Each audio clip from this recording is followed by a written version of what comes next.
যে নারীকে বিভিন্ন শ্রেণীর মানুষরা কি ধারণা, হিন্দু বলেন, বৌদ্ধ বলেন, খ্রিস্টান বলেন, ইহুদি বলেন, নাসারা বলেন, নারীদেরকে তারা এমন ভাবে বিশুদ্ধার করত, নারীদেরকে নিয়ে এমন কুরুচিপূর্ণ বক্তব্য তারা দিত। তাদের কথা সারমর্ম এটাই, নারী মানে হচ্ছে এটাই খুব পুরোপুরি, নারী মানে হচ্ছে একটা অশুভ, নারী মানে হচ্ছে একটা ফিতনা। এই সমস্ত কথা বলে তারা আখ্যায়িত করে আমার পরিচর্যকরা মা বোনকে দূরে দূরে। ঠিক আপনারা জানেন ইসলামের সেই সোনালী যুগের কথা, যখন বিশ্বনবী রাহমাতুল লিল আলামিনের আরবের বুকে আবির্ভাব হলো, তখন সেই বর্বরতার যুগ, অন্ধকারের যুগ, মানুষের মধ্যে হানাহানি, মারামারি, কাটাকাটি, বিচ্ছেদ, বিদ্বেষ, এই সমস্ত জিনিস যখন পুরো আরবের মাঝে ছাইলাম হয়ে গেছে,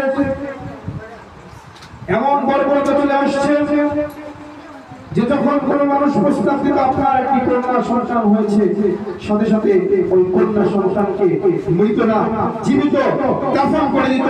এতটা জঘন্য সময় ছিল। ঠিক বিশ্বনবী কি চমৎকার উপমা দিয়ে সে নারীদেরকে কি পরিমাণ সম্মান দিয়েছেন। মাটির নারীকে এমন ভাবে সম্মান দিয়েছে, সেই যে নারীকে মাটিতে পুঁতে ফেলা হতো, সেই নারীকে আসমানে উঠাইয়া আল্লাহ রাসূল নবীজি এমন সম্মান দিয়েছেন। হায় রে নারী, যে নারীকে তুমি পুঁতে ফেলছো, এই নারী কোন নারী না, এই নারী পায়ের নিচে তোমার বেহেশত। ঠিক নারীর পদতলে মা, নারীর পদতলে তোমার জান্নাত। যে নারী তোমার স্ত্রী, সে তোমার কলিজার টুকরা, সে যদি সাক্ষী দেয় তাইলেই তুমি জান্নাতি, আর যদি সে সাক্ষী না দেয় তাহলে তোমার জান্নাত হারাম।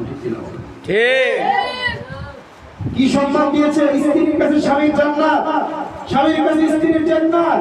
ছোট নারী, ছোট বাচ্চা তোমার মেয়ের সমতুল্য, নারী সমমান, তোমার সমবয়সী নারী তোমার বোনের সমতুল্য, তোমার বৃদ্ধ বয়সী নারী তোমার মায়ের সমতুল্য। ঠিক শুধু এতেই ক্ষান্ত নয়, বিশ্বনবী নারীদেরকে সম্মান দিয়ে কত চমৎকার উপাধি দিয়ে বলেছেন যে কারো ঘরে যদি একটি কন্যা সন্তান জন্ম না করে, সেজন্য